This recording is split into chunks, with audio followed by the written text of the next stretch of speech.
never ever gonna face truth, but you proceeded to. Ladies and gentlemen, the So What Morning Show back in the building. It's about to be crazy again. I got another crazy topic. You know how I do. I like to listen. I told one of my guests earlier today, I said, listen, if you can sleep well tonight after this show, we failed you. We did a terrible job. I need you tossing and turning, changing your life after watching this show. That's what it's all about. The So What Morning Show. We're on TradioV.com. That's Radio NTV. I don't know how these white people deal with us. Last week's topic, it was white privilege. Some of the white people was like, why am I even working here? Oh, God, I wish I could have been Jesus. Oh, God. Bring me in for all the white pertaining stuff. I got opinions. Yes. So listen. Get to your phone lines. We got a special show today, 855-878-4652. That's the number to dial. Follow me on Twitter. Tweet me. We got to get into it. Right now, as is common practice, the community empowerment segment, we're doing something special today. We're about to promote a movie, and I'm told we're the first folk to have the official Lionsgate clip, trailer, whatever. We've got the stars in the building, damn it. And you know, you put the camera on them. Y'all know who they are, right? We got Bobby J. Thompson, right? This kid been acting since, diapers, Huggies. Totally. I'm still in diapers. Killing, right? And then, of course, legendary beauty and comedian Lou Nell is in the building. In the motherfucking building. Yes. Please, really quickly, talk to me about the film. Tell me what the name of the film is, what the film is about, and your roles in it. Okay. The name of the film is School Dance, written and directed by my big bro, Nick Cannon. It basically follows a teenager, played by me, Jason Jackson. I play a teenager that he wants to fit in, and he don't quite know how because he tends to freeze when he gets the spotlight. So it's like, it follows him on his journey to gaining confidence through the movie. I mean, he gets his love of his life. I mean, you know what I mean? The girl he's been crushing on all through high school, basically, since kindergarten. And it just really it's an inspirational story as well as something that can make you laugh because it shows not only, you know what I mean, not only do you have to work to fit in, but you don't really have to fit in at the same time because individuality is very important. Wow. You know what I'm saying? And Nick Cannon directed it. Yeah. Wrote it and directed it. Wrote it and directed the shit out of it. This is our reunion because we worked together many years ago when Bobby was young on the Tracy Morgan show. I was 7, yeah. Yeah, 7. and so his confidence level may have been influenced by his domineering yet loving protective mother, played by moi. And nobody messes with my fucking kid. You understand? Type shit. And I'm not shy about rolling up at the school, you know, which I What's do. going on up in here? At the same time, making a little money on the side to support my baby. Right. And, you know, in all its ratchetness of my character, there is, you know, major love for my son. Wow. And you will see that. And the clip is extraordinary. Some of our best work, I believe, one of the best clips that I have done in a long time. Since, I think we have the clip, babe. I would love for you to show the people. Hey, where the clip at? Play the clip, baby, Teen Wolf. Well, look, that's supersized. That motherfucking hater ass song is shit. And I'm gonna give him that supersized some pussy just as soon as I can. You want mama to walk you in, baby? No, mama, I'm good. You ain't good, nigga. You ain't but 4 feet goddamn tall shit. Hold on. Your mama coming. I don't want nobody fucking with my baby, goddamn it.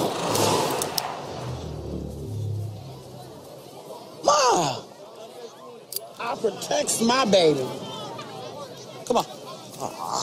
Let's go. Now listen, if some shit goes down, I want you to page me, all right?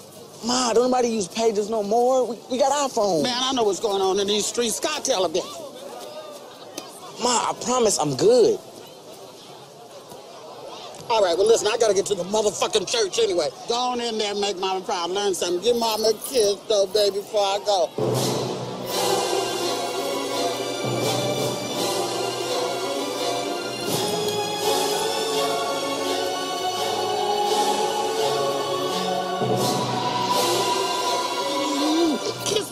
before I bloom.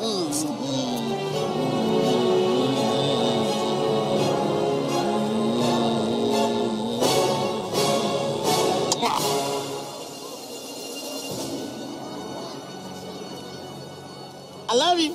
Take care. Learn something today. Make mama proud a little bit. Oh, hell no. This is going to be crazy. Yeah, and it's star-studded, too. I mean, star-studded. When is it? When does the film release? July 2nd. July 2nd. Yeah, it'll be available in theaters. It'll be available on digital demand, and I believe available for download. And at the barbershop on Crenshaw and Imperial, immediately. Immediately, right? Listen, our next guest is in the building. This brother right here walks with presidents, and, you know, he's a heavy brother in our community. And this is the community empowerment segment, and what he does is so important. I did a PSA for him. I'm going to let him set into motion what he does. You really need to connect with this brother. I'm going to make sure he gives you his Twitter, his Facebook, all of that, because we got to stay informed on this next topic. Brother Phil, talk to the people about what it is that you do and why it's so important. Well, thank you, Zoe, and thanks for having me on, and having me on with my good friends here, Bobby and Linnell, who have been strong supporters of the Black AIDS Institute. I'm the president and CEO of the Black AIDS Institute. The Black AIDS Institute is the only national HIV/AIDS think tank in the country that focuses exclusively on black people. Our mission is to end the AIDS epidemic in black communities by engaging and mobilizing traditional black institutions, leaders, and individuals in efforts to confront HIV. You know, Zoe, we don't talk about HIV much anymore, and many people think that the problem has gone away, but nothing could be further from the truth, especially in black communities. Now, today, nearly 50% of people living with HIV in America are black.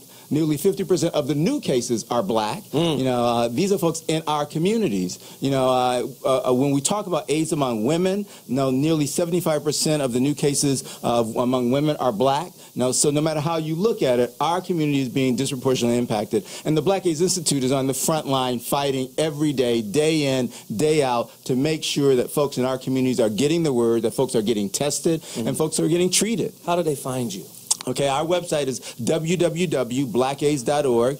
They can find us on Facebook and on Twitter and on Instagram at Black AIDS Institute or Black AIDS. Either way, that will get to us on any of those platforms. And I really love the sense of urgency here, because there's a complacency in our community that once we hear something or once we hear about something, okay, our interest is piqued, and then the next thing you know, it kind of goes away.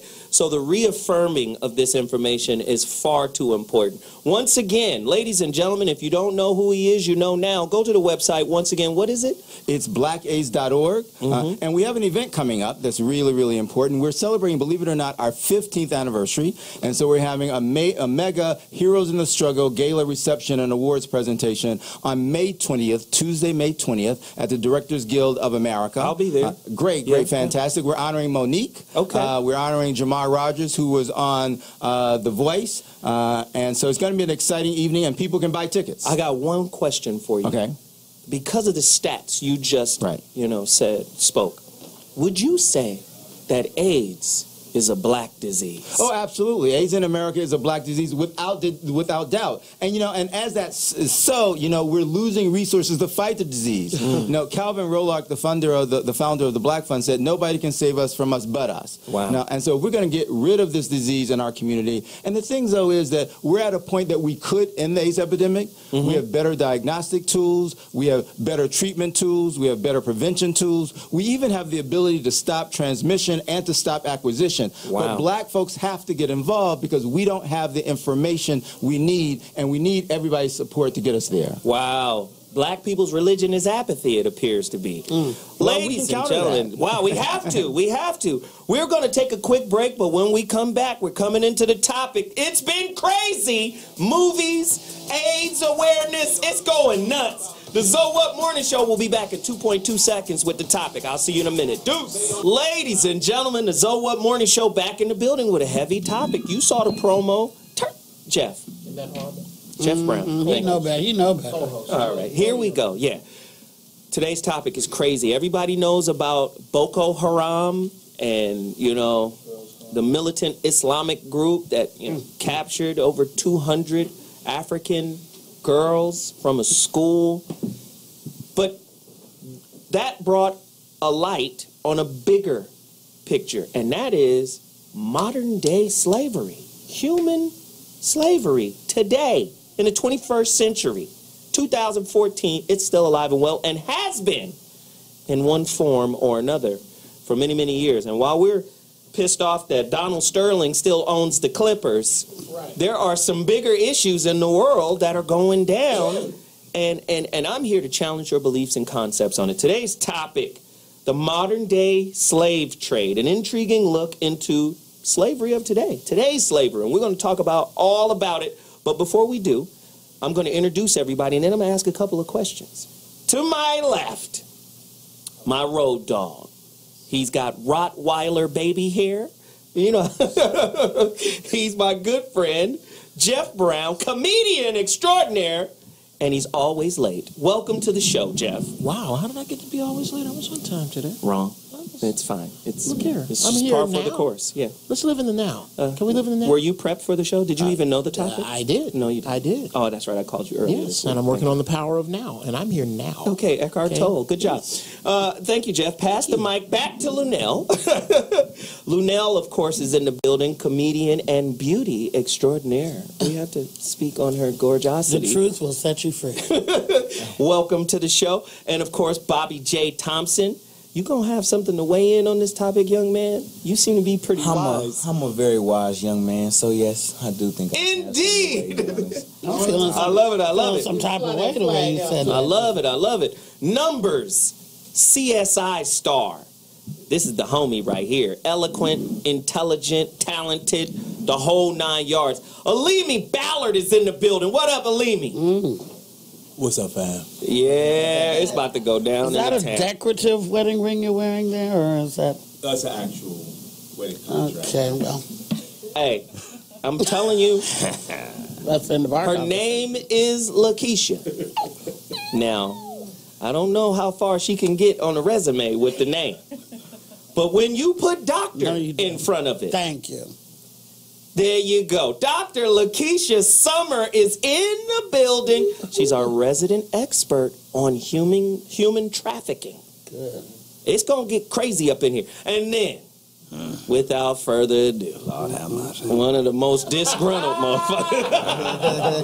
Ladies and gentlemen, Gary Anthony Williams, a.k.a. Uncle Ruckus. I will come to you only as Uncle Ruckus today, and I am ashamed to be sitting in a room full of colored folks on this topic. Oh, my God. Oh, Jesus. Today's topic is going to get crazy. We talking about human trafficking and all forms of it. I have questions. And this might sound a little off topic, but go with me.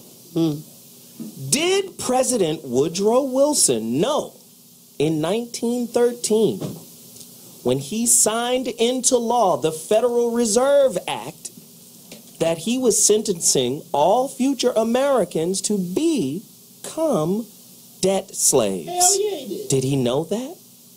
Is debt slavery as important as human trafficking?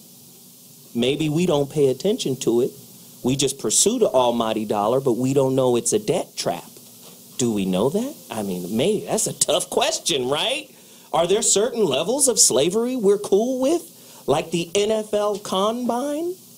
The way they measure and monitor the movements of the athletes? It's almost like a modern day slave auction. But we see those as role models. And they get to say, I have one of the best owners in the league. Doesn't that sound funny to your soul? Like, in your soul, I heard Dwayne Wade say, we have one of the best owners in the world. You don't even know you're a slave, do you? And Donald Sterling said it himself, did he not? When he said, I give them the girls. I give them the cars. I give them the lifestyle. I give them food even. I am their Lord. They are my property. Isn't that interesting? I think it's interesting in a good way. Lord knows that when Woodrow Wilson, that great white president, laid down that hope. Yes, I said great white president, or GWP. When he laid down the land of the law, of course he had the forethought to think ahead. Only colored folks think short term. Ooh. And Sterling. Love it. Sterling, yes, he has done one wrong thing in my eyes. He married that black, he's sleeping with that black Mexican girl. Other than that, everything he did is right on par with everything. Wow. Go Sterling. You be happy you have a job, Negro. Oh, my God. So let me ask the question. And I'm going to ask Dr. Lakeisha to start us off. Dr. Summer, please talk to us about the prevalence of human trafficking and slave trafficking and how serious this thing is in America and in the world at large.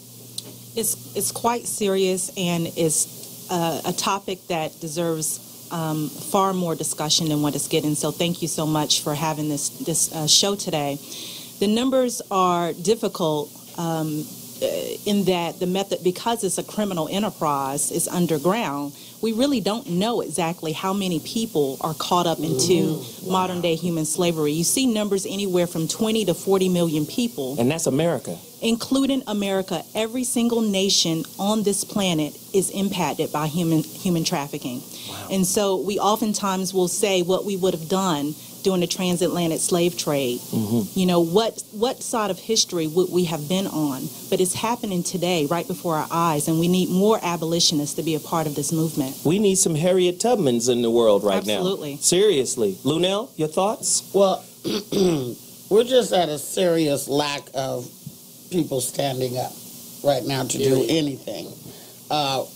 It's almost like the leaders and the people who shake things up and the people who get out and make things happen or speak up have been extinguished. You know, social media can be a wonderful thing when used right, but rarely is it really used correctly for our benefit in things that we need to be talking about. You know, I know that if you post something about this issue, I'm only going to get so many likes. So many likes. But if I post something about Mimi and Nico, I'm going to get immediately 1,500, you know, responses. And it's the time that we live in. We've been dumbed down.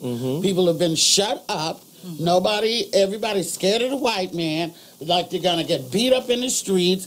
I'm not. I'm loud, always have been. I speak up for everything that I believe in, and I'll be glad to, you know, I'm glad to be on this panel today because just, you know, comedians are some of the most listened to people in the country. That's right. That's and everybody who writes a speech and everybody who does everything always comes to a comedian for the punch-up. So, but what people don't know that behind all of our laughter is some really deep shit. We have to be deep to even do what it is that we do. So I'm sure that Geoff and I both are really honored to be on this subject, and nobody would expect me to be here. Thank you. Geoff? Yeah. You were pointing at yourself, so... No, I was pointing at this damn mic. I've never noticed my mic. Sit up straight there. Is that what I got? Just go ahead, Geoff. I got to piggyback on what Linnell said. One, in order to twist reality, you have to have a good grip on it. And there is a bunch. I'm going to try to be as eloquent as you. I don't know how it's going to work. There's a bunch of shit that is just going unsaid, unnoticed, untalked about because we are the sheep, finally, that this society has designed us to be. Yeah, finally we're those sheep. And nobody wants to put their skin on the line. You know, Dr. King, Malcolm X, them cats put skin in the game. Marcus Garvey, nobody. And just to speak directly to black people, there are too many black people who think their little bit is a lot. And that's... Halimi, I need to hear from you, brother. Speak to me on this topic, please. Modern day slavery? Yes. One of the things that comes to mind is you kind of touched on it, is that about being sheep in the United States of America. I'm not sure about other countries. This is where I live. So, incarceration for profit, the private prison industry, and the juvenile private detention industry. Yes. There's a big case in Philadelphia about the kids for cash. Kids for cash. There was 2 judges sentenced. One just got sentenced to 28 years, which will be a life sentence for him, for being paid under the table for sentencing juveniles, 10-year-olds, 11-year-olds to longer sentences. And so also what we have in our country is a lobbying system for a private industry that makes money off incarceration, not for punishment and rehabilitation, but just clear profit. And they lobby, your leaders. They lobby your elected officials. They lobby for extreme sentences for illegal immigrants.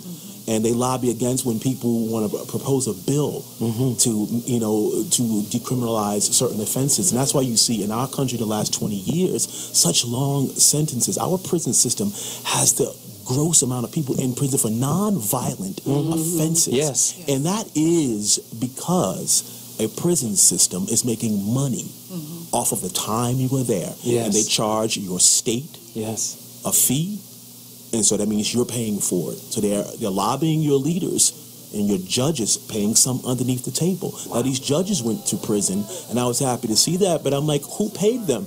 Did this detention center, did the state come down like the wrath of God? How about it? Who was paying them? How about it? Did they just go to jail? But who was giving millions of dollars? And then how widespread is that? And that's what the sheep, no one wants to look at that. Prisons are not state-owned. Wow. It's a private industry like Coca-Cola. Privatization. They're in it for profit. Man. And they lobby your leaders for longer sentences for your children. And usually the underprivileged, those whose families who could not afford those awesome just attorneys caught up.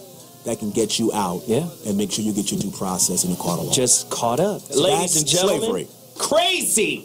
Alimi in the building. We about to take a quick break. When I come back, I'm coming right to Bobby J. Thompson because we want to hear what the youth think about this and how they're impacted. It's about to get crazy up in here. We'll be back in 2.2 seconds. So What Mornings is off the chain already. Here we go. Few people are aware today that the history of the United States since the Revolution in 1776 has been, in large part, the story of an epic struggle to get free and stay free of control by the European international banks. This struggle was finally lost in 1913 when President Woodrow Wilson signed into effect the Federal Reserve Act, putting the international banking cartel in charge of creating America's money. Again, the What Morning Show returns. We're talking about all forms of slavery, not just human trafficking. Credit is a form of slavery. The damn dollar itself is a mechanism of debt. They don't create new money until they get a loan from the Federal Reserve. So money, currency, born out of loans. And then that loan comes from a bank that has nothing in it. Debt is our life. It could be debt slavery. When you get out of college, unless you're a ball player, right? That debt is waiting on you. You got 6 months grace period. Find a job, get to paying it back. And what are you paying it back with? The most precious thing you have, which is your time. You're getting paid. Your time has a price on it. Now, time doesn't work quite like currency, right? There's a finite amount of it. Exactly. Yeah. You feel me? Hammer lost $30 million, but was still a millionaire. That's fine. I'm still good, right? Try to lose 30 minutes and get it back. Yeah. It ain't coming back. Only fools say time is money. Exactly. Bobby J. Thompson, speak to us about what we were speaking of, the slavery and debt and all of the things that we're facing today. In my personal opinion, the epidemic is not being discussed enough, and it's not enough light on it for the simple fact, as a society, America doesn't really care because they don't know in depth what's going on. Good point. You know what I'm saying? So it's like their role models are more so the ball players, but they don't know, like you said, the ball players are even in debt, and debt can be slavery. Right. You know what I'm saying? So it takes them to really pay attention, you know what I mean, and really grasp hold of everything that's going on and open your eyes, because if you don't really notice, I mean, it'll just fly by. You'll see, okay, there is human trafficking going on the other side of the country, and people think it's not really affecting us, but it is. Right.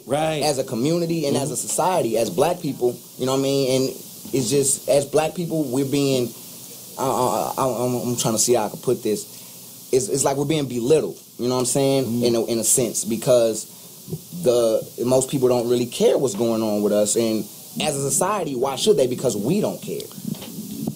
And hold on, Lou, now with your fancy yellow hair. Here's the problem with you, what you just said right here, color boy. Now, you're making the same problems that you're trying to get away from. You're listening to the damn music that tell you all about the slavery of the young women and the hoes and the pimps. You're listening to it. You're supporting it. You support Chris Brown when he hit a woman. You're supporting everything that you're arguing with right now. Stop supporting your shit. That nigga over here wearing gold, Lunel. I don't know how many elephants died to make your fingernail. Stop supporting the bullshit. If you stop supporting it, then don't nobody be living in the middle of it. That's it. I want to just chime in here briefly on a few things. First of all, President Obama has really taken up the issue of human trafficking and said we need to call it what it is, and that's modern day slavery. And so the White House is all over this, and he's planning to make the United States a leader in fighting this issue globally. So in the state of California, the Attorney General here has also been very serious about addressing this issue. Politicians are slowly, reluctantly, but they are very well aware of the issue, and legislation, I think, is only one part of it, however. And what you just touched on is the attitudes that we have towards women. Okay. May I chime in? Vanessa Williams, actress. Oh, shit. No, I just wanted to talk about an organization, a call to men who are part of the nation's leaders, international leaders, about ending violence against women and girls. They're talking about redefining manhood, what it means to be a man. So all of this sort of ownership and belittlement and valuing women so that all women are safe and respected, and that men are engaged in saying we will have a zero tolerance for anyone who's mistreating a woman, and that that's part of this. That's part of the solution. That is the solution. So that the fact that the White House is part of it is just brilliant and amazing, and they're part of that coalition. Jeff Brown. If I say something about racism, we're all on the same page. When I talk about, I don't know about that. When I talk about racism, most of us, we can agree that it's a problem. It's something that needs to be. It's our problem, right? Yeah. When we talk about the mentality that some segments of our culture have towards women, we become very silent. And if we're going to be serious about addressing human trafficking and sex slavery in particular, we have to re-examine our attitudes on towards all levels. It starts with the mind. Okay, here it comes. It's about to hit the fan right now. Yeah. Jeff and then Corey. Hey, Doc, I'm not going to call you out on the carpet and make you answer for Obama, because in my opinion, no one can do that, not even him. He can't call himself out? No, he can't. Okay, thank you. All right. When you say that the White House is getting involved, to me, this sounds like, and not from you, it sounds like soundbite talk. Cliche is what you're saying. Yeah, sort of. And I'm not blaming you for that. But when you say they are getting involved, do you know how? I've heard about the involvement of the White House and the involvement. They've got a bunch of PSAs right now. Joe Biden, the Obama, all of them, they're doing PSAs. The stuff, but here's my problem, Vanessa. You know I love you. I do. Hey, girl. Wait, hey, baby. Whenever there has been if somebody could name some positive change that has come politically with regard to a PSA, I'd love to hear it. Usually, what happens politically that moves big, there's no talk about it. Something just gets blown Jeff, you're up. making a great some point. Niggas just have some shit missing. Jeff's making a great point, and it's the same point that Alimi made. Because at the end of the day, you can't say, oh, Obama's behind this, but he's also behind privatization. He's also part of those deals. The Monsanto, privatization of prisons. And so to me, it's hypocrisy to say, well, we're behind, human trafficking in Africa, and we're going to find those girls. But at the same time, judges are getting paid here in America for putting kids in prison. So it's hypocrisy. Go deeper. What's Obama's daughter's name? He has two daughters. Sasha. Let Sasha come up missing. Okay, no. Now we gonna find some drugs. We gonna find somebody for sure. Go ahead. Master Hunter's daughter is missing. I'm sorry. Who? Master P's daughter is missing. Is he? Yeah. Really? Right. Why can't we take Corey? Why can't we take the women that are like here we go. Old girl who put Donald Sterling on tape and Stiviano? Yeah, all the bust down bitches. Why can't we send them out there to Africa where they get stoned? I'm just saying That's where they belong. Oh my God! And take the women with I'm gonna give up my turn, and I'm gonna let Vanessa. Do you not know? Let the women. Wait. Y'all don't know him. Y'all don't know who he is. Bust Let down. Blame the him. man finish his question. All I'm saying I just like to is, tell him bust down, bitch. in society, women are victims when something go wrong. But right now, there are millions of bitches plotting to destroy people around this country, and ain't nobody saying nothing about it. They acting like it's not happening. Corey, is it an organized network of bitches? Just No, they were born that way. They were born. The OBN, the Organized Bitch Network. Bitch network. They were born I'm gonna laugh at that for a second. I'm gonna laugh at that for a second. Inherently evil bitches are born every second. Okay, let him bring in awareness about the White House taking a stand, a verbal and a public stand. There's something about, when evil forces work in darkness, like we're not being seen. Right. And you need to put a light on what's going on, because not one person, not one elected leader is going to affect change. And when it becomes a grassroots effort and people take it on individually in their county, in their city, in their tribe, that's when something happens, when regular people step up. If you know someone's in a basement somewhere, hold on, when people see things going bad, like there's this guy and get involved. Julian Castro, the guy in Cleveland, had these 3 girls, these 2 women. They could write a book, 10 Years a Slave. Yeah. And these people are so unrepentant. Yeah. They got the guy to court, and he says, I have a sex addiction. Okay, here's my point. I'm almost done. I'm almost done. I'm almost done. Millions of aborted children saying, "Fuck that bitch." People need to step up when you see something bad going wrong, a child being abused. Don't be a chump. Say something. Call somebody. Bring in light to something. And I'm saying that Obama alone, the president is an elected official, and he's almost out of here. Okay. So he's taking a public stand by bringing awareness that your clothes are made by child slaves in Bangladesh. It's a good thing. I can't say now go fix those child slave factories in Bangladesh, Barack. Go get rid of them. Go bomb them. But if you bring awareness that they're there, because most people don't know that they are there. I disagree with that. Speak on it, player. There are not 15. You can't find 15 people over the age of 15 who've never heard the term sweatshop. Here's 3 words. One of them's a number. That kind of negates the concept that a public official can't do something real big about this. SEAL Team, almost done. SEAL Team 6. Let these people who smuggle people fuck up somebody's money. Let them be smuggling something and an oil tanker sinks. Let them be smuggling something and $50 million to $100 million of dollars goes missing. Yeah, because because money is definitely more important than women. No. Yeah, absolutely. But so my point is this. My point is this. I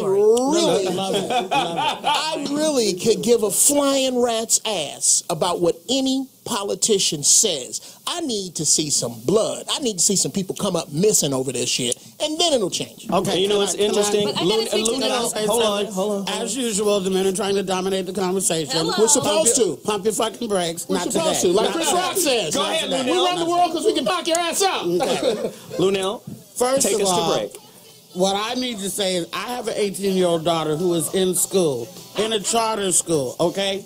The people who helped Obama even get in is the youth. The educational system is designed to have you dumbed down. Nobody is talking about anything that's pertinent to our life. You can't take an educational structure that worked 55 years ago and keep teaching it today when the shit that you talk about all your pre-cal, there's nobody in here use pre-calculus today, I guarantee you. But the shit that we're talking about needs to be talked about at school. You got books that are 100 years old. You got teachers who ain't getting paid and don't give a fuck.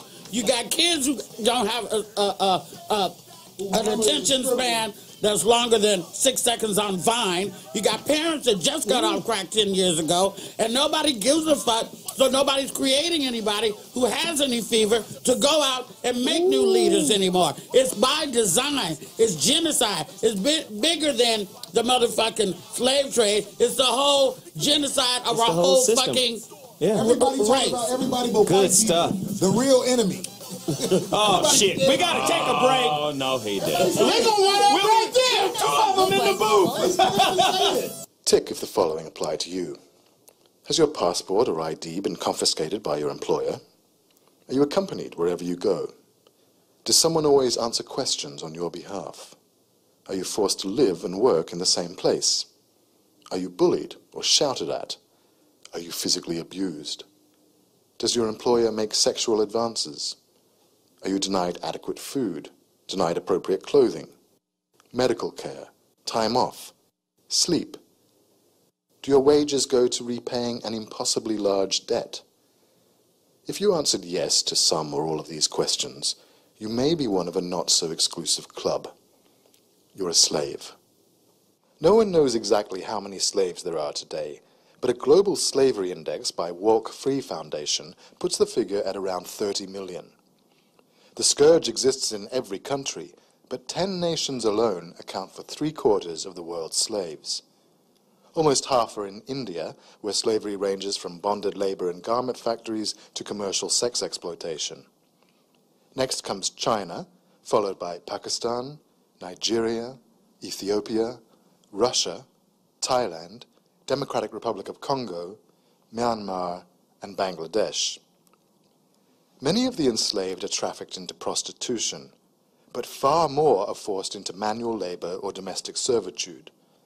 They work in mines and factories, on ships, farms, and building sites, in hotels and private homes. Slavery is all around us. It's been linked to the supply chains of many everyday products, from shoes and bags to matches and soccer balls. It lurks in the commodities that fuel the global economy: cocoa, coffee, precious metals. Multinational supply chains are sometimes so convoluted and opaque that it's hard to pinpoint the agent or subcontractor using slave labor. From frozen shrimp to mobile phones, how can we be sure the products we buy weren't produced through human misery? What can businesses and consumers do to guarantee? Wow. So if y'all don't understand what's going on the Zoe Was Show right now, we just showed a video. It outlined globally the numbers. They said India is a leader and China is a leader. 3 countries. They did not mention America. No color on America. You see that? They did not mention America. And America, in the numbers that I've seen, our numbers are 27 million slaves here in America, and that would trump everyone. Well, that's because America's running everything, so that they have the power to not talk about their own shit. Right. Boom. Boom, as Lunel says. Actually, that would be we great. have a special guest in the building right now. Someone, a good white lady, it turns out. Yes. Oh, she got to be good. Here we go. Here we go. We on that shit. Because she's white. Because she's white. That's why She got a nice smile, Lunel. She's blonde. Ruckus, you think she's attractive, Of Ruckus? course she's attractive. What's the difference? Greens. Very few white women ain't Greens attractive. are the difference. Dead one don't look that good. Other than that, they all just smell like cinnamon. So, ladies and gentlemen, without further ado, her name is Jennifer, and she has a real serious story to share with us because she's actually experienced the sex trafficking and this horrible thing that is just coming to light because it's on CNN and it has its 15 minutes of fame. Talk to us about your experience, please, Jennifer. Well, actually, it's Jess Richardson. Yes. Jess. Jennifer is someone else, not me. You're Jessica. Jess, yes. We just gonna call you Jess. All right. You can call me Jennifer. See, they don't even care what her name is. They call you any goddamn thing. Hey, Jennifer, get in here. It's your turn. Sally, come on in. No, but tell us, Jess. Hey, I'm white. Does it matter? No, it doesn't. Because we all look the same, right? No, not at all. That would be that's some reverse. That's some reverse shit. I'm in love. No, but Jess, tell us your story, please. I bought into the same cultural understandings that so many other people do. We live in this world of sensationalism, and everybody wants to be sexy. Everybody wants to be somebody, and we all have this deep desire to be known and once known loved, and yet we're rolling through this world like wrecking balls, just bouncing off of each other, and we miss the interpersonal relationships that cause slavery to just go unseen right here. It was the mid-'90s when I was working the track right down the street from this studio. By working the track, what is that? What that mean? Hustling that pussy hole. Oh, okay. Thank you. And Corey Holcomb. I didn't think I'd have to The explain Urban it. Dictionary. The voice of the Urban Dictionary. Thank you for that, Corey. He's from Chicago. Go ahead. Please, I'd like to hear more about the track, please. Yes. Please finish the story about the track. I really just didn't understand what was going on in the culture. It was the mid-'90s, and all I wanted was what I saw on TV. I saw this lifestyle of pimps and hoes and, you know, the champagne-colored Cadillacs and everything that I thought I should be. And I was sexually abused when I was 4 and 5. My dad was murdered when I was 10. Oh, man. Wait, and you know what? These are things that are normal. It's happened to so many of us. Hey, how many people have made it through this life without any kind of abuse? Not me. Abuse is normal now. Wow. That's heavy. And so when a pimp came to me and he said, "Girl, you're special.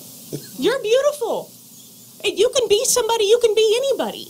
I didn't realize when I turned that first trick and handed him my money that everything was gone. Wow. So beautiful. Oh, Corey.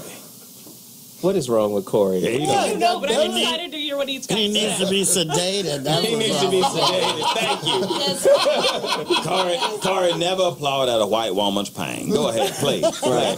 But that's what y'all do. But that's what you do, and therein lies the fucking problem. You know, any woman, white woman, any woman's pain, nobody gives a fuck. It's a whole don't give a fuck society I can about a bitch. That's when women right. talking, I don't give a fuck. Well, how we did know you, that. How did you get out? That's my. And are you out? I am out. Okay. It was actually a sex worker that helped me escape. And I think this is what so many people don't understand in society, is that really the moral of the story is consent. If you have the ability to leave, you're consenting to be there. But if you don't have the ability to leave, I'm going to give you one really quick example. I was working for my pimp in Hawaii. I had recruited a young black girl. And one night I didn't make my quota. It was $1,000 a night is what I had to make. And when I walked in, that living room was coated in plastic, which is never a good sign. Coated in plastic. You know, Talk to me. plastic sheeting covering the walls and the floor. Like Dexter, right? On some weird Dexter It's shit. about to go down. some snatch. Yes. Absolutely. He sent me into the other room, and I listened as he broke her bones. Wow. And the screams stopped, and when he pulled me back in, she was like 14, 15, 13 years old. She had a chunk of her head missing. Damn. Now, this is a black man beating a black girl. And he got in my face and he said, "This is your fault. If you had made enough money, this wouldn't have happened to her." Wow. This is about race. Because I am white, it makes me valued at more. Absolutely. And that is fucked up. We know that. Thank you. We know that. I got you Sorry, back. you found my Thank you soapbox. so much No, for we sharing needed your that. story. Thank you so much for that. Thank you so much. And it's We really needed that. interesting, the dynamic even at the table, Corey. So, you know, it's really interesting. You're telling on yourself. And, you know, maybe it's for the joke. You're laughing. You know, you find this, you know, this story of inhumane treatment of another human being who happens to be one. But it speaks to this attitude that you were cultured to believe in. And so what I want to say is all is not lost, because there are people, men on the front line, because it's not about that all men are believe in this and thinks women should be are less than, but Not they're even silent, remotely. But they're Not even silent. close, But right. where you are culpable is that you're silent about the violence and the discrimination that other men do, and that's where we can change things. And And we're not silent either. But I also believe. I do. Can I speak up for you? Right, but I also hold on. I also believe that there's not enough objectivity on both sides too. On both sides of that argument. What do you mean objectivity? There's not enough objectivity. I'm just saying what happened in the room. I mean, I'm not saying I don't. Corey, you're right. I don't know you, and so this could all be for fun and all be for joke. But you know, for me, it's like a really serious thing that she courageously. Off by a story, that's No, on I you. get It's no. not my fault that No. people can compel you with all that. We don't know her either. Exactly, and but I did want to speak to your point about like blaming the other woman for this. You know, it's the broke down hole, I think is how you put it. Right. It's her fault that the dude, the busted hole, that it's her fault that the dude is a racist. Like, no, I think we know way too much about their inner workings and their lives, and we know way too much about a whole lot of people's all private this information. shit is his And fault, it's like, because you but should have never had this motherfucker on this panel. Hey, I do a show called the 5150 Show, and there's a lot of people who like to listen to what I have to say, but y'all don't know me, so I act silly, and y'all take it that way, but hold on. This lady had 2 names and she started her conversation. So when somebody start out with 2 names, I just can't take them seriously. And this is, hold on. This is a problem. And here's why it's a problem. Because when people who have been survivors of human trafficking are identified, oftentimes law enforcement don't even believe them. Because we have a culture where we readily dismiss the narratives of women when they've been abused. It's not and, women. and so Like they're usually people who don't have money don't have no power when they talk to the police. But Corey, you just said when a woman starts talking, you should tune out. Right, because you just got through talking about me like you know me and you don't know me, but I expect that. You said that. You knew her. You said that before. She said she got 2 names. Hi guys, Geoff Brown, co-host of the show. I'd like to have something to say. There you go. Now, when Corey says that y'all don't know him, he's talking, I would imagine, from Linnell left. I know Corey. Me and Corey grew up maybe 5 miles from one another in Chicago. And Corey's, your point? my point is that Corey, I was getting to that. That's why I don't listen to women. Because they don't listen to you. They have a hard She really time. wants Speak you on to it, be brother. like, Keep speaking, please. Please. Keep speaking. Corey's axe to grind is not with female trafficking. It is not with prostitution. No, it's easy it is to not say that with, about me to make it seem like I got I'm you. bad. I got you. It is not with prostitution. It's not with female trafficking. It's not with violence against women. It is with the women who use these soapboxes, who use these issues, these talking points, these ideas, these women who have been abused to abuse. Okay, that is his issue. I'm not saying he is right or wrong. I'm almost done. I'm not saying that he is wrong. I'm saying I understand. I have a daughter. I don't want her sold into slavery, but I'm also teaching my daughter that her ovaries are not to be misused just because she has a pair. Well, if we didn't set up the your society... daughter has a father who's active in her Boom, life. that's where I was getting ready to go. And if we didn't have a society... I can't apologize for that. Listen to I'm her. not asking you to. Listen, watch this. If we didn't have a society where it's a commodity, where this is an option, because it's like women can be bought or sold, and that's about the patriarchy. That's about a system that says I can buy anything I want, including you. Wait. This is interesting. This is good. Hold. Perspective. Wait. Yes, sir. Wait, hold on. Jess, talk about the women who want to be there, who stay there. Talk about the women, because I had Pimp and Ken, who wrote a book called The 48 Laws of Pimpology. I own it. Right? Exactly. And he said, we had a battle, and we were talking about, I have to do this. Y'all have to wait. Please. I got to do this. I put him on with a Harvard-educated author, and she talked about how you're disrespecting women and the whole feminist bang, right? And he said, I don't even know who you're talking about. The hoes I'm talking to are hoes. They're not women. They want to be here. Hoes. They play in the game. They know the game. When they leave me, they go to another pimp. They play. They participate in the game. So we have to make a balanced. It's not saying it's balanced. What we're saying is there is a mentality that is not being addressed. But you know what happens is, but you can't blame the victim. We're not blaming the victims. You have to listen to the point before you defend it. More women are hoes than they are respectable in this country. Okay, we got to take a break. I think we need to make a distinction between a sex worker, someone who is in human trafficking, versus smuggling. Exactly. Because that's where I'm seeing the distinction here. And the age. Right, and the age. Yeah. And you know, there's humor in this room, and there's seriousness in this room. So there's got to be room for them both. Yes. Some people are having fun. Some people are really talking. Right. And we don't got to bash on each other. Right. Oh yeah, and we can speak. Right now, the boys were burned to ashes in Nigeria just a few weeks ago. Wow. There's nothing funny about that. But is anybody talking about the boys that were burned? Why is it happening? Listen, we got to take a quick break. They got the music playing. I like it when it's heated. We'll be back in 2.2. The So What Morning Show. Crazy. Hey, Charles, let me talk to you. I'm talking with Charles Ramsey. He's a neighbor. Walk me through again what happened this afternoon. You heard screaming. Heard screaming. I meet my McDonald's. I come outside. I see this girl going nuts trying to get out of her house. So I go on the porch. Okay. I go on the porch, and she says, "Help me get out. I've been in here a long time." So, you know, I figured it's a domestic violence dispute. So I open the door, and we can't get in that way because how the door is, it's so much that a body can't fit through, only your hand. So we kick the bottom, and she comes out with the little girl, and she says, "Call 911. My name is Amanda Berry." Now, did you know who that was when she said that? When she told me, it didn't register until I got the call in 911, and I'm like, I'm calling the 911 for Amanda Berry. I thought this girl was dead. You know what I mean? And she got on the phone and she said, "Yes, this is me." And the detective Cook, right here, Detective Gregory Cook says, "Charles, do you know who you rescued?" I said. Now, and when did you see Gina? About 5. We're good. So about 5 minutes after the police got here, see that girl Amanda told the police. Yo, you guys don't understand how lively this panel is during the breaks. I got a headache and a toothache. It This is shit that crazy. gave me a goddamn toothache. Stop sucking on candy. It is.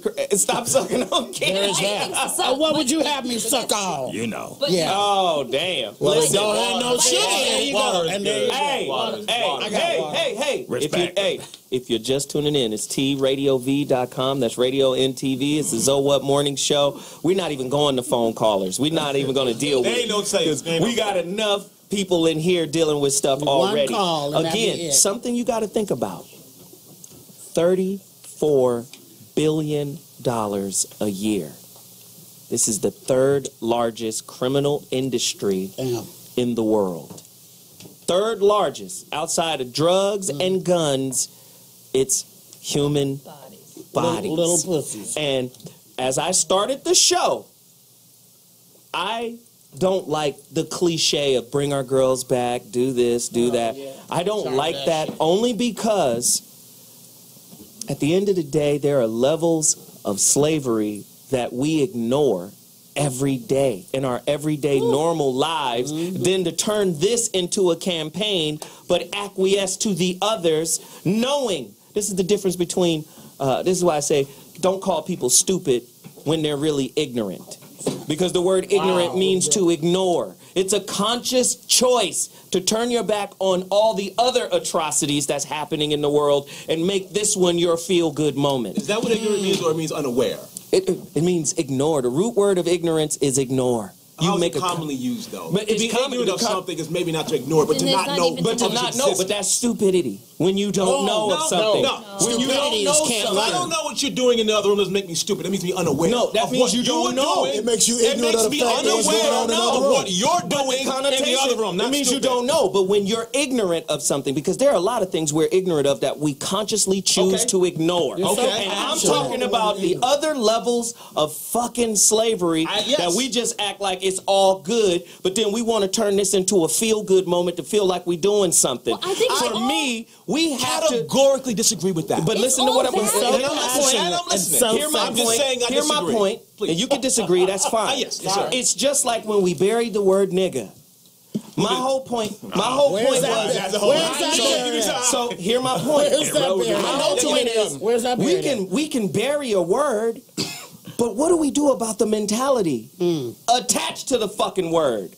We can say, bring our girls back. But how do we end slavery? And I mean all of it. Not just that kind of slavery or the kind of slavery Jess experienced. How do we destroy the mentality that produces all forms of slavery. So I feel you begin somewhere, though, right? Is there a first step you take in this enterprise? Today is the first step. So what about bringing these girls back? Is that okay to begin? Yeah, like is that a good starting point? It's okay. Or should we just ignore the girls? Let's get rid of garment slavery and fuck the girls. No. Is it okay to free those girls? Is it okay to get them back and continue to get to the root cause of slavery? I need to sit in the swap meet. Can we do one thing at a time? Can we multitask? You think we can multitask? Oh, hell no.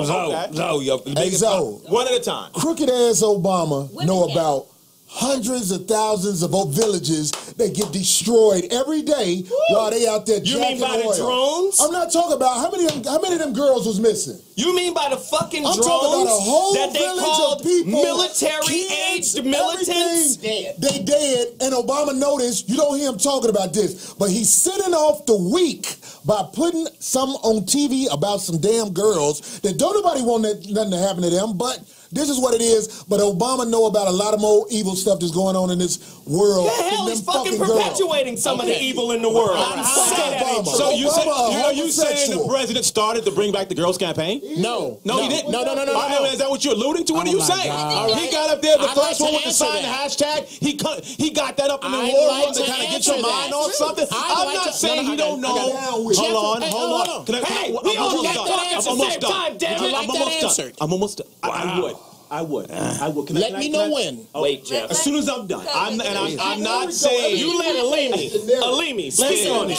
It's very I'm not saying. Let it speak on it, Alimi. This is his Martin. Keep going, please. What about But the dude, doctor? I'm not saying the man does not know about drone attacks that go wrong and kill whole weddings. Hold on, wait. Easy. Let him have his Martin Luther King. Can we love the president right or wrong? That's all I want to know. I love my president. No, sorry, no. Go ahead, Alimi. Can I finish? Go. Go ahead, Alimi. Go. Quick. I'm not saying the man, the administration, the president himself is not, beyond reproach. I'm not saying course he isn't. Drone attacks don't kill whole wedding parties. And then the media... Babies, children, where you make enemies in other countries for life. Someone dropped a bomb purposefully or accidentally on my child, on my home. It's on and cracking. You got me for life. And I'm not saying an administration, a government doesn't have, dark motives, evil motives, following civil rights workers, killing. I'm not saying that. I'm talking specifically about the human trafficking, slave trafficking, and I'm talking about getting these girls back. It's a good thing. I don't care what you think. Getting them back and letting that be the beginning of awareness to the levels of crime, of sex, slavery, of crime. That's what I'm saying. Jeff Brown. My man. Hi, Jeff Brown. My man. Co-host of the show. I want the doctor to say something. Co-host of the show. Who are you again, Jeff? I'm Jeff Brown, And what do you co-host of do the here? show. I co-host. Who are you, Jeff? Just like a little room. Just like a little room. All right. Why are you even here? Exactly. Go ahead, Jeff. I got shit to do at the house. Okay. With regard to what you said about do I think Obama started this? No, I think Obama is at the head of a machine that has started a movement amongst, and I'm not calling you this, but you are spearheading what is a movement that was put together to excite drones, human drones, to go, this is wrong, and you know what's next? Military action, which probably retroactively has to do with something in that area. Somebody is no longer, either isn't at all or is no longer serving the interests of elitist white people. And this has, I got it. This has absolutely. Wrap it up, Jeff. This has as much to do with these little girls missing as a zit has to do with a fucking tumor. These girls are missing, and it is sad. But that's misdirection, bro. That's misdirection. And I feel for these daughters. I have a daughter. Me too. I feel for them. But for me to jump on the bandwagon, you bring our girls back. Fuck you. I am from Chicago, and there are two types of shit you can't get past me. Pimp shit and nigga shit. And this is some pimp shit right here. I'm gonna show you this. This is horrible. This is horrible. We can't find those girls. Thank you. We can't find those girls. So you know what? Let's find some and oil and diamonds. Okay, so here's what we're gonna do. We're gonna now Geoff, filibuster. We're gonna now get it right. Okay, we're going to now send the Marines, which I am one. We're going to send Marines to die in the name of this bullshit that we put you up on. And what you are doing and what people are doing, the drones are feeding this fire. We are the global Clipper fans. We like so that. listen, we've got to take a quick break. And then can we hear from the doctor again one more time, please? I'm not trying to be the co-host. Yeah, you I'm are. Just saying, You are the co-host. No, you motherfucking men that try to dominate This our the show, shit damn it. Fuck that. Well, don't invite these motherfuckers out here with the goddamn wedding here. We'll be back at 2.2. Hold on. We'll be back. And then when we come back, we'll hear from the doctor.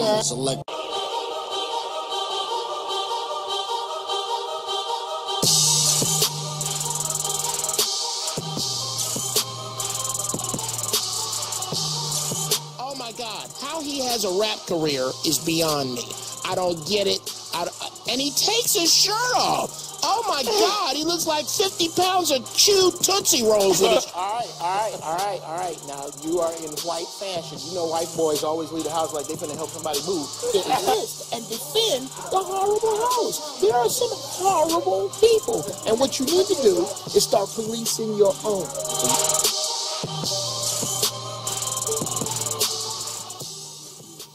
Okay, this is kind of sort of on the topic. Somebody asked me on Facebook, how much money have you spent in a strip club in your whole life? Oh my God. And I said, counting the $20 that I had to pay a cover charge to go in and get my dumbass cousin to take me to the airport because I was running late, $20. I don't spend money on strip clubs. I don't look down on strippers. I think those who actually partake are looking down on strippers because I know so many brothers who will go to a strip club, but they don't want their daughter working in one. I think what we need to do as people is start looking and judging human beings as human beings. And here's the issue. Here's why we're having such a rough fucking time. It is because men and women alike overvalue and undervalue the vagina. You overvalue it, okay? I have yet to meet a woman who came here without one. They all have one. Flame Monroe. So, no. I meant a real woman. I meant a woman that's with the ovaries. Flame Monroe. No, Flame is not. No. Okay. My point is, what ladies, what you need to do is if you really, really want respect, it doesn't start with us. Just like with black people, if you really want respect, it doesn't start outside of you. It starts within you. Okay? Somebody asked me, dude, why do they put all these naked girls in the videos? Well, because they show up. That's why. You need to police your own. Ladies, police your own. That's it. Well, that was the intellectual rant. Let's get back to the topic. Let's get back to the topic. We have a doctor here, PhD. She's going to tell us the difference between, because our fans are on Facebook asking, is there a difference between a slave and a hoe? Somebody wants to know the difference. Wow. There are a lot of people that want to know the difference. That's you too, right? So let's get back to the spirit of the show and understand what's happening in the world around us. What is there? Is there a difference? Can you talk to me? First, allow me to say that human trafficking, sex trafficking is only one component of human trafficking. Right. And believe it or not, domestic labor, forced labor, is actually a larger part of the human trafficking discussion. Sex trafficking gets picked up more. It involves sex, right? Mm-hmm. So it's a livelier discussion to talk about that, but we don't want to overlook those who are in the forced labor trade as well. Which is bigger than the sex part, right? Which is a lot bigger than the sex part, okay? So we say, for example, people who are domestic workers sometimes who are tricked into coming to the United States under false pretense. Those pretenses are? You come here, you work for me, you'll have a wonderful life. You get to go to school. You get to go to school. You get to live the American dream. Right. They get here, their passports are confiscated, okay? And then they're forced to work very long hours without any breaks, very little food. They're kept in just squalor. Right. There was a situation in New Jersey where there was a hair braiding salon. And they brought over these young girls, and they were forced to braid hair up to 18 hours a day, no breaks. And this went on year after year. So I don't want us to forget that there is another component to human trafficking beyond the sex trafficking. Right. To answer your question, sex workers are generally viewed to know exactly what it is they're signing up for. They're making the decision, whereas those who are in the sex trade, in terms of human trafficking, they're exploited. They're brought into this situation under false pretense. They're coerced. There's a high level of manipulation, so they're not voluntarily signing up for this. So they may not be the hoes that people are trying to make them out to be. So and also they're sometimes forced to sleep with up to 30 to 50 people a day. Wow. Okay. Wow. So when you want to think about what are the medical outcomes for this, forced abortions, for example. Okay.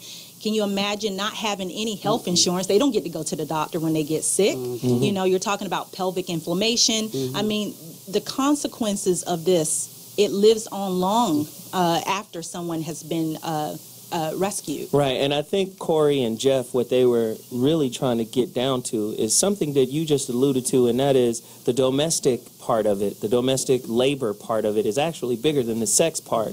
But what happens from a male perspective, the feminist side of things will go for the part that affects women the most. And what we're saying is this is a human tragedy. Right. This is a human tragedy that affects humanity. And what happened, this is why I don't believe in ideals. Because anybody who has an ideal has to now defend it. Now I got to stay everything. Well, I'm looking at you through a feminist umwelt. Now I'm looking at you through this gloss, right? Everything is feminism. This is wrong. This is bad for women. But at the end of the day, nobody is talking about Solange for attacking Jay-Z in the fucking elevator. I'm about to watch that video in a minute. Nobody's attacking her. But he is lauded for doing nothing. So we have to remember there is a slant and a skew to everything. So they may come off harsh and a little aggressive, but the reality of it is the men's movement is growing too, because there's been a growing marginalization of men as well. So whenever these types of arguments come up, of course, men feel like we're being underrepresented and over-villainized in a situation. So that's why you bring up, hey, you know, there are hoes who want to be hoes. So that's why the fans on Facebook and Twitter and Instagram say, hey, well, what's the difference between someone who is pulled into sex trafficking and someone who's willingly there participating, right? And that's why I brought up the situation in Nigeria about the little boys who were abducted and literally burned to ashes. But so I believe this is not only a women's issue. Right, and there's a feminist concept here. Hold on, Geoff. You chill, relax. There's a feminist concept out there called the disposable man, right? Men are disposable. Women and children first. You men fend for yourselves. And there's an idea there that says, okay, maybe the little boys don't get the same media coverage, right, as the little girls. Why isn't there just a firestorm going off for the little boys that were burned? So we have to remember we live in this kind of dichotomistic society, and the purpose of the show was to bring up the issue that, hey, if you're not trying to uproot slavery as a whole divisive, fucked up organism, and you're just trying to pick a part of it and say, oh, these women are victims. No, it's not just those women. They are victims, and we need to go get them. But let's not be cliche about it. Let's not be, oh, this is the thing to be on right now. I feel good because I went down to the soup kitchen and fed some homeless people. Let's really uproot it, right? You know some of the women that I'm talking about, right, who actually want to be there. Could you speak to that for us, Jess? I could. Yes, there's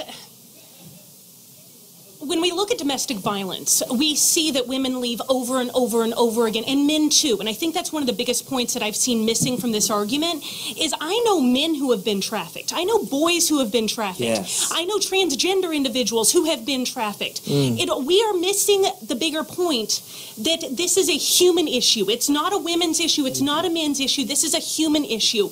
And the reason why so many people go after sex trafficking is because it's sexy. Sex sells. Violence and sex together, that's what our culture is hungry for. So, yeah, it's way better than talking about our clothing manufacturing and why all of the horrors that happen within that. It's because sex sells. And if I may quickly plug myself, this is actually why I train on this. Go ahead. I offer a sex sells training online because this is exactly what we have to defuse. We have to pull away from the idea that this is just about sex. This is about humans. This is about people who need to be needed, and we need to address the manufacturing lines all over. But sex is sexy. Jeff, let Lunell, then Jeff. This is just very short and just an observation of mine. When I was growing up, we had, Black Summit and all these other programs that were on television. The people who need to be watching shows like this are not watching shows like this because shows like this have been driven to the internet when this show right here needs to be on regular TV. Word up. Not all underground on the internet. Your show that you're talking about needs to be on regular TV, not on the internet where people got to go search it out. But we have tons and tons and tons of garbage, mind-numbing reality shit, which is a plan and a plot on the dumbing down to keep you, keep your mind off of shit like this. Right. So you have to put it somewhere where people, only your demographic sees it, and that's a plan as well. Exactly. Well, this shit here needs to be brought out of the computer and put on the fucking 52-inch right after the motherfucking game. Okay. Word. I'm just saying. Jeff? Here's the only, and I love you for that. Here's the only reason I disagree with it. This needs. Hey, Jeff, don't disagree with my success. No, Shit. I love your Lunell, success. thank you. Keep speaking that into the universe. Go ahead, Jeff. You have to ask yourself. You have to ask yourself whenever you watch a television. What do I know, and why do I know this? 1 minute, Jeff. From everything you are watching, when you see this helicopter crash or this bad thing, why do I know this? Somebody picked this for you to know. There are 500,000 other fucked up things. Someone picked this for you to know. That's what I'm saying. And with regard to this, as a black man in America, I feel for people other places. Man, that's the fastest 60 seconds I've ever experienced. Yeah, Jeff. Talk slow, nigga. Jeff. That's hilarious. I'm a black man in America. I got other fights. There you go. Hey, yo. Jeff, Corey, close us out. Hey, what Lunell was talking about, listen, Lunell, BET was bought out because it began to grow into something real big. And it has shows like Teen Summit. Yeah, the Teen Caucasian Summit. people in power are not going to let that happen. So they bought it, or really they took it. They offer you money. If you don't take the money, they're going to kill you. Or they just go cut That's your what show. Viacom is. Yeah. My friend, Dr. Dre, he just sold Beats by Dre. Now, I don't know this for sure, but this is what I believe. Beats by Dre has become global. Yeah. Everybody's buying it. So the government came to him and they took it. Here you go. No. They just give you money. If you watch that movie, that thing, what's the Sugar Hill? No, what is the one with Richard Pryor, Red Fox, Harlem Nights. Sergeant Phil Cantone was waiting at the house. That's Viacom. Yeah. That's the people who bought the Beats by Dre. They gangster your stuff. And I live in a fucking hovel. Right. Whenever you grow into something big, Caucasian people take it from you. And just everybody's scared to say that because they don't want to be not in a position where they can't work. All right, we'll be back. We're going to take a break. When we come back, we're going to wrap it up. It's going to be crazy. So What Morning Show is off the charts. Holla. These girls were victims of something hard to believe, something you might never expect, something that happened in plain sight. You are looking at girls who were held as slaves in America, not for a week or a month, but for years. Can you tell us about what it was like having someone else control all of your movements, everything you did? It was like being, you know, being trapped, you know, being in a cage. It's horrible. You know, like sometimes it's not enough food for us to eat. No freedom at all. Nicole and Zena and another 20 girls like them were brought to the U.S. from their homes in the West African nations of Ghana and Togo nearly a decade ago. Barely teens, promised an American education. They were instead enslaved in Newark, New Jersey. What did the traffickers take from you? They took my childhood from me, my teenhood. They took it from me. They took my trust from me, and they took everything. They took everything away from me. The girls were forced to work in hair braiding salons, serving customers all day, right out in the open. Their captors took all the money the girls earned, every penny. How many days a week were you working? 7 days a week. How many hours a day? Sometimes. Ladies and gentlemen, the So What Morning Show has returned. That was a video breaking down just another example. We talked about the domestic side of it, right? The domestic labor. And how we unknowingly support this. Right. Right? We have slave traps. So if you're coerced into working to pay off a debt, is that a type of slavery? Oh, absolutely. So you would say child support Under false in that pretense. system. Absolutely. The colored folks have to call everything slavery. Y'all got to call everything slavery. First of all, everybody's ignoring one thing. He talking about the white man taking money from Dre. Oh, poor Dre, I bet his black ass is crying all the way to the bank right now. Niggas, y'all is responsible for yourself. Don't forget that, no matter what you say. Oh, this white man bombing this white man took that. Nigga, you responsible for your own self. You responsible for your wallet, for your bank, for your child, for all of that bullshit. Stop blaming it on anybody but your damn self. Thank you, Uncle Ruckus. Ruckus, go sit down sometime. Oh, I'm sorry. You right. I'm sorry. Keep blaming the white man. You're right. Go ahead. Yes, sir, Uncle Ruckus. Yes, sir. Uncle Ruckus is the only white man on the panel right now. Yes, he would know. Yeah. In the beginning, you were speaking about a lot about debt, and I know this is also about human trafficking. Yeah. And am I messing up right now? Bang on the table? Yes, baby. I've been telling you that for I'm an sorry. hour. Thank you. I apologize. You're so passionate. It's so sexy. My man. It's not. Alimi, go in, man. Okay. Bang on me. Debt, I was an article I was reading about things, and I'm not sure because I'm not as world traveler as I'd like to be. I don't know how laws are in other countries, but the concept of property ownership in our country is really debatable. Say if you bought a $10 million spread or a $100,000 place, like when you own something, I was informed in this article that you cannot own property in the United States. How about it? You can't really buy something. You can't own the dirt. Hold on. Right? I buy this water bottle. Now, this is mine. Right? I drink the water, it's all gone. If you buy a home, you have to pay property taxes. And if you don't pay them, your home is taken from you. Give it here. So there's a legal fight, there's a concept fight of what can you own? Right. Like literally, when you own your hat, you don't pay the guy who made your hat over and over and over. Right. Right. Like, can you own it? And these are some of the fights that are going on in our country about the concept of ownership, about being in debt. Like, no matter if you buy it, you buy a car, if you could buy it outright, you can own that thing, sell that thing. No. They got it at the DMV now. You know This is what I'm talking about. Go there. These fees that are attached to property in our country. And a lot of the movement, the things, I'm not a conspiracy theorist, but sometimes I do see things in a funny way. Like the world of digital ownership. Yes. Like, can you will your iTunes account to somebody? Or when you bought an LP, when you bought a record, it was yours. That was right? yours. When you buy a digital file, do you actually own it? Can it be taken from you? Is it physical property? Right. It's in the cloud. It is in the cloud. So Come on. and when you want to buy a car, listen to the next car commercial you get, and you'll never get advertised how much it costs to buy that car. Right.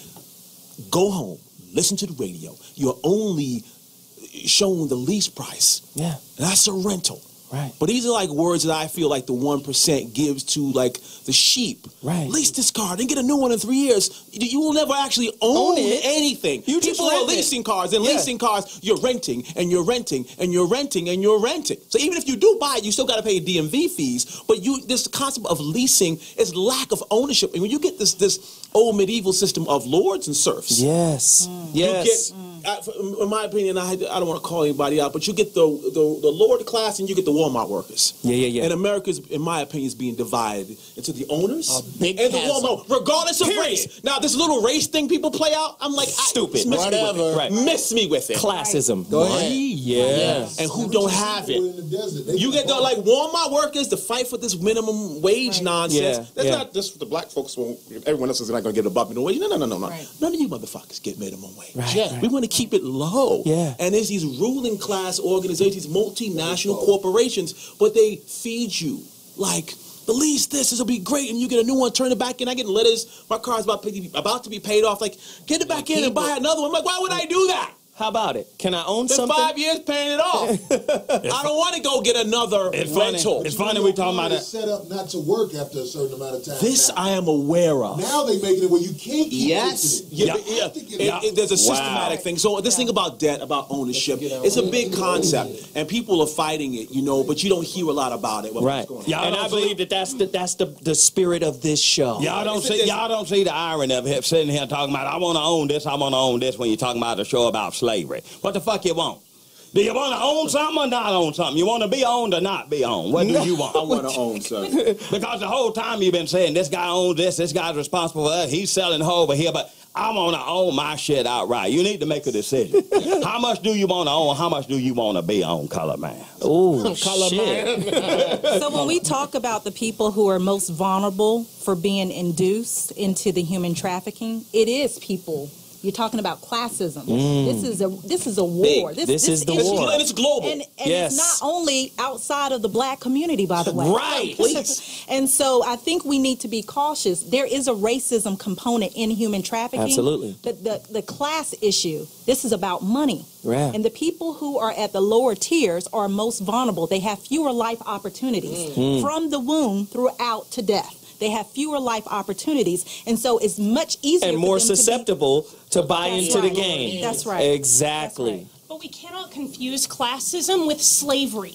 What makes slavery inherently different is the fact that you are not capable of leaving. That's right. What we have here is the DMV does not knock on your door and cave your face in. Because you didn't pay your fees. Yes, they do. The sheriff will do that. For every person that doesn't pay their DMV fees? Especially those of melaninated color that live below Wilshire. Can I break that down for you? But your point is valid. Yeah. Right. The people who are most susceptible, right? Or people who are on the margins of society, the people who are impoverished. Right? Absolutely. Now, I want to be very clear. Human trafficking, it doesn't matter. You can be rich and come from a wealthy neighborhood and get seduced into this human trafficking. But those who are most vulnerable, they are those who have limited life opportunities. No, she said because she was white, she was valued as more. Am I right? Oh, that's what my Vim told me. She sells for a this higher is price. this is what happens in society throughout. You can ignore it if it makes you feel better, but I'm telling you, if the police came up in here, they're gonna ask her what happened. Right. That's what's going What did they do to you, Jess? Absolutely. Yeah. And that is That's what is the white fundamentally privilege show. wrong. What I think we missed was I had a black pimp. And his dad worked hard for him and his brother to do something radically different. He worked for the government and he wanted something different. Instead, all they got was a little teeny house in the ghetto of St. John's of Portland. And yet, his brother was a pimp and a hustler in the height of the 70s. And he said, you know what? My working class isn't working. Right. So he gave the two boys to their uncle, his brother, so they could be trained as a pimp and a hustler. When I entered the picture at the ripe old age of 17, I didn't stand a chance against a 43-year-old trained, seasoned pimp. Wow. This is an issue much, much bigger than just race. Were you trafficked? Did they traffic you? Did they make you become a hooker? The first time I went out there willingly. Right. The moment that I chose, that I gave him that money, my ass was his. There was no leaving. Wow. I just want to say, like, a lot of times, that's heavy. And I moved city to city to city. There was no way out. 2 minutes. You were a victim after that, right? Well, I was a victim long before that. But yeah, I went into willingly that first time. I didn't know what I was Well, no. Remember, she was molested at 4, right? Right. I started being raped when I was 4 years old. Who didn't? Right, that's what I was just going to say. Jeff, and that's the sickness. And that's the sickness. Jeff. And that's the sickness. Jeff? It's you motherfuckers. Wow. It always gets back to us. Yes. It is. It's the men that are perpetrating the She shit. was fucking with me when I was little because she saw me naked. How many female trafficking gangs are being run? There's abducting boys to come over and put them in sex trade. I can't help it that it's men running it. Can't help that. We're not going to marginalize the violence that some men perpetuate towards women. Right. At the end of the day, we're also not going to let women off the hook too, because if you, I've done this on 1,000 fucking domestic violence shows. The Common Conflict Tactics Survey, the CTS. Now, at the end of the day, a lot. No, I didn't. A lot of. I'm telling you, a lot of clinicians use this. The only weakness. Ain't heard of something. Let me just finish. Let me finish because we got to go to break. A lot of people use this. A lot of people use this. It is flawed, but is the most used when evaluating domestic violence. You have intimate partner violence, you have common couple violence, and then you have intimate terrorism. Intimate partner violence, common couple violence are types of violence that are pervasive in basic relationships, intimate relationships. They happen. It's ubiquitous, and those are the type of violent, I got mad because I lost my job. You can fix that with counseling. But what you can't fix is intimate terrorism. And since OJ has now put it in such a tender space that everything is dealt with as if it's intimate terrorism, and it isn't. So now women will attack other women for going back to their man because they had an intimate partner violence exchange or common couple violence exchange. But in the CTS, they will tell you women are more violent than men. It's just that men, when we respond to women's violence, we hurt them. When a man strikes a woman, he hurts her. He breaks her. When a woman strikes a man, he's supposed to absorb it. And you want us to believe that I don't want you to believe anything. I want you to go do the research. No, I'm not going to do the motherfucking research. That's what the show's for. That's not going to happen. I done gave you information. She got to do her nails. We taking the damn break. Facts? I'm going to Google that, by the way. Please. I will. I'm going to research that. The Conflict Tactics Survey, CTS, Conflict Tactics Survey. Maybe verbally, but I can't believe the physically. Throwing shit, slapping, punching, kicking. Look at the video. But it can't be more. I'm not saying that it don't happen, but it can't be more. We'll be back. Ladies and gentlemen, What is back. And my final thought. This was a heater of a topic. We went all over the place. I knew it was going to get wild. I knew everybody was going to be passionate. But I'm going to reiterate the point that I made earlier. And I just believe that when you're a slave, unconsciously, it just seems strange to hold up a sign in advocacy of other slaves. You should want to be free. You should want to be free from debt. But debt is designed to keep you enslaved, right? Money is debt. And you can look up all of the videos and all the research and all of the finance stuff, and it'll tell you money is debt. And then we'll say, no, let's focus on these girls. Well, we should. We should focus on all types of atrocities in America, in the world, globally. We believe in every cliche that the media sends to us. You look up the word population from the Latin root populoso. It means the masses of unlearned animals. You look up the word vulgar from its Latin root vulgus. It means commoner, one who is unlearned. We are a society of idiots, right? And we get all of our information and all of our, agitation from the media, right? Is that not true? So for me, I'm always challenging. Like, remember we all got up in arms, Coney 2012. Everybody was Coney 2012. He's butchering children in Africa. And come to find out it's all fake, right? We get turned up by the media. We get turned down by the media. We get the feel-good story. We get the feel-bad story. And we're all being played like a cello every fucking day of our lives. We are the slaves. Right? Slavery ended in 1865 with the Emancipation Proclamation. A white man proclaimed that it was over. But that doesn't mean other forms of slavery took its place. Right? We have a lot of work to do as a species Not just women. You see women take the feminist angle. Men are beating women and the girls were taken.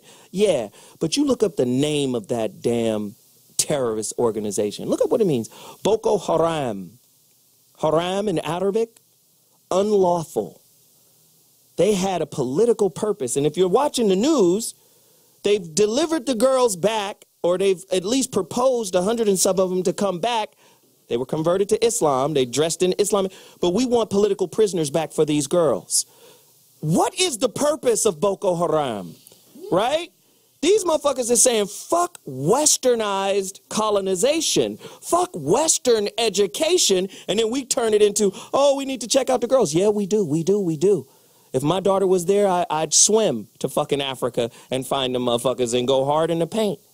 But we need to understand the bigger picture that we're being played by. To me, that's as important as saving the girls. Slavery is everyday life for a motherfucker who got a 9 to 5. That's everyday life. You want the girls freed, but you can't free yourself from your cubicle, right? You want the girls freed, but you can't free yourself from the limiting thought process you have. You're a slave, and you're trying to be an advocacy of another slave. Again, a great man once told me, if you want to change the world, you first got to change yourself. Now, we haven't changed ourselves, but we want a feel-good moment. I'm not going for the okie doke. And that's my motherfucking final thought. The So What Morning Show. This is what we do. Now, what I'm going to do now is go around the table really quickly and get everybody's vital information for the followers. Uncle Ruckus, where can they find your crazy ass? Well, you can find the very handsome Gary Anthony Williams at Gary A. Williams on Twitter, and at LA Comedy Shorts, my film festival. But you're doing something big, right? The film festival, yeah, right? Man, Tell them about it. This is really Gary talking, and I don't believe most of what I say. I'm a black man, and I run the largest comedy film festival in the U.S., largest short comedy film festival in the world, LA Comedy Shorts, LAComedyShorts.com. It's this weekend, Thursday through Sunday, LAComedyShorts.com. Please support my brother Gary Anthony Williams. He's been on my show before. He's a great dude, good friend of mine. He'll be back soon. Thanks, Gary. Thank you. Lakeisha, Dr. Summers. Yes, I'm at LakeishaSumner.com. Great. Sumner. Thank you. Very, very great Can you guest. spell Lakeisha for the people out there who are not ebonically don't know how to spell Lekeisha.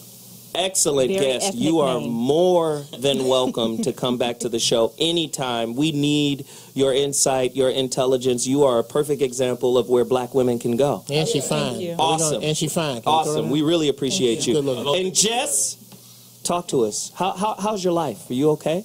Yeah, I'm great. Good. This is wonderful fun. I've been married for 10 years and I have 6 kids. Life moves on, and really we've all been through horrible atrocities. It's what we do with it. This pain, the hurt that I had, that I experienced, has made me damn strong. And we don't get the term survivor for being weak. We get it for being strong. Wow. And you can find me across all social media, so Facebook, Twitter, Pinterest, LinkedIn, at Sassy Jess, SASYJES. We appreciate you. And you can find me online at jessrichardson.com, but it's Jess, Jes. Thank you. We appreciate you. Lunel, new movie. Tell us where it's going, where you going, where they can find you really quickly. Well, Think Like a Man 2 drops on June the 20th, and I have a smaller part in this one as I did in the first one. Thank you. July the 2nd is from the clip that you saw earlier, School Dance will be in limited theaters. And I was way underqualified to be on this panel today, except for the fact that, I was a hoe for 2 weeks in the 70s. And I really want to thank you for having me here. I wasn't good at it. I'm writing 2 weeks a hoe. I'm writing that book. Yeah, 2 weeks a hoe. Okay, well, I want consultation. I'll write the foreword. But you can find me on Twitter, and I live on Instagram. My Facebook is played, so fuck that. But on Twitter and Instagram, at Lunel, at LUENELL. And yes, I'm single. And Lunel, hey, come back anytime. We love you. You're one of the smartest brothers I know. Like, I don't even know what to do with you. Thank you. I appreciate it. I like my niggas dumb, young, stupid, shut the fuck up type shit. Corey?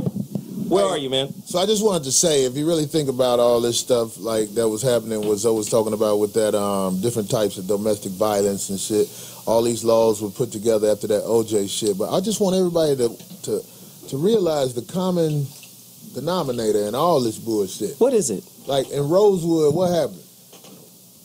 The dudes got killed, right? Yeah, some drugged out Caucasian woman was acting like somebody did something to her. Oh, shit. Same thing with that OJ and Nicole shit. This bitch was a dope fiend who family participated. To Kill a Mockingbird, too. Right. They participated in hustling that pussy. She was with OJ. You know, OJ do drugs, too. They was all off the chain.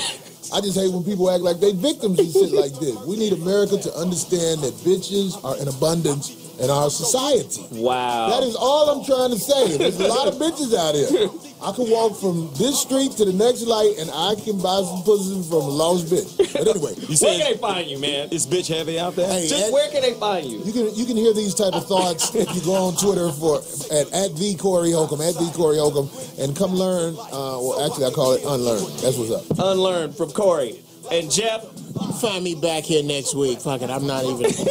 Ladies and gentlemen, I'm Zoe Williams, at Zoe Williams on Twitter. Follow me on Twitter right now, at Zoe Williams. Also follow me on Instagram, at Mr. Zoe What. We appreciate y'all for tuning in. Crazy topic. We'll be back next week with another heater. Deuces!